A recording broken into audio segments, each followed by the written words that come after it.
Hey guys, my name's Nora, and today I'm going to be reading Planting Stories, The Life of Librarian and Storyteller, Pura Belpré. This book was written by Anika Aldamuy Denise, illustrated by Paola Escobar, and published with HarperCollins Publishers. It is 1921. Pura Teresa Belpré leaves her home in San Juan for a visit to Nueva York. Words travel with her, stories her abuela taught her, cuentos folklóricos, Pura retold in the shade of a tamarind tree in Puerto Rico. Now, a new island stretches before her, ripe for planting seeds of the cuentos she carries.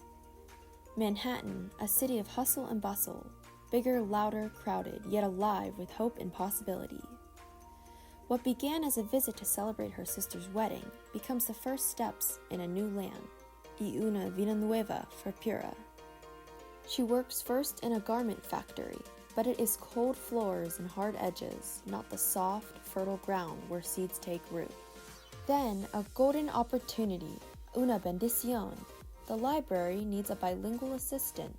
Pura speaks Spanish, English, and French. She is perfect for the job. But where are her abuela's stories? Not one folktale from Puerto Rico is on the shelves. How lucky for the library that Pura has story seeds ready to plant and grow. In the children's room, she lights the story hour candle and begins. Her eyes dance, her voice sings. Pura's words paint a picture of a little house with a round balcony where Martina, a beautiful Spanish cockroach, meets Perez, a handsome and gallant mouse. El ratoncito Perez y la cucharatita Martina, a tale from the tamarind tree.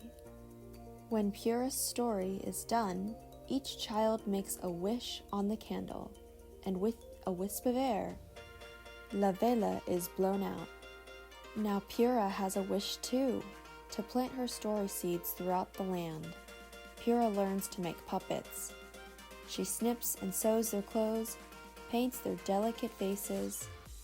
Families come to hear folk tales in Inglés y Español, to watch Pura's puppets dance across the stage of her stories. But the library needs libros for its shelves. How can more children read Perez y Martina and other cuentos de Puerto Rico? Pura puts her story in an envelope and mails it to Frederick Warren, a publisher. Soon, Perez y Martina is a book. Now a published author, puppeteer, and storyteller, Pura travels from branch to branch, classroom to classroom, to churches and community centers, planting her story seeds in the hearts and minds of children new to this island, who wish to remember la lengua y los colores of home. Writing, learning, speaking, teaching, traveling. Pura does not slow down until, like the beautiful Martina, she meets her Perez. On a December day in New York, Pura marries the musician Clarence Cameron White. Un año away from the library, she decides 1 year to start a new life as a wife.